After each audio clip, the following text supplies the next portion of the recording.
The money from the trust fund has been catalytic in terms of getting projects in the ground over the past several years, both for nonprofit organizations and then for county governments as well, who didn't necessarily have funding streams in place. South River Federation has been monitoring the South River, and we've identified hotspot areas. Those top two polluted areas are Church Creek and Broad Creek.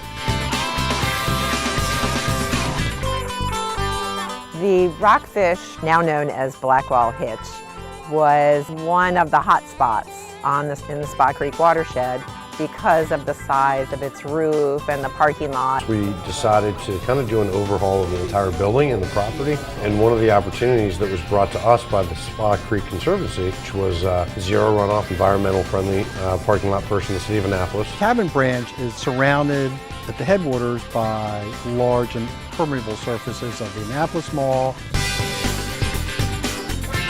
Projects like these really help the residents keep their property. It helps the state maintain clean water.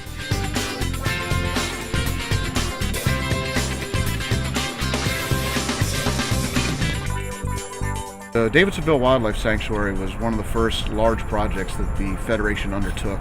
The animals lived in and around the pond and created this huge essentially cesspool. We essentially tried to reset the clock. Chesapeake Bay Foundation is working with Anne Arundel County and the Department of Navy to do a good bit of restoration work on Sunrise Dairy Farm. Projects that we're working on is a good bit of reforestation. In a big storm, the manure lagoon would overflow into local streams.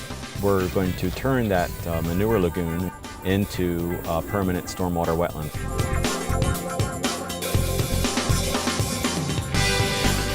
The approach we're using to look at watersheds like Church Creek is to look at all the sources of pollution that are going into the creek itself. Is trying to tackle that stormwater runoff issue to basically reverse the trend of just venting water and treating it up on the landscape, recreating wetlands.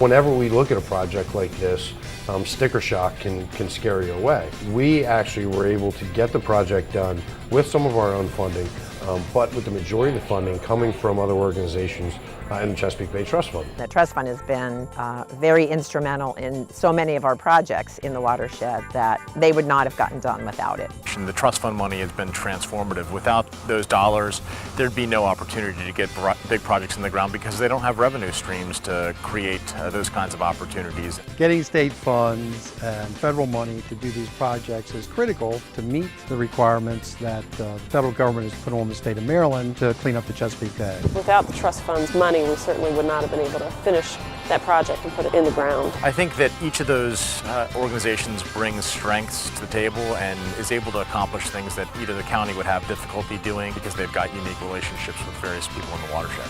And we really saw the power of that when private industry and the state of Maryland came together on this project, how quick we could get things done. I grew up on the water with a polluted lower bay. My child deserves something better, and all of our children really deserve something better, and for the first time in the last few hundred years, there's the motivation to do something better and to be something better.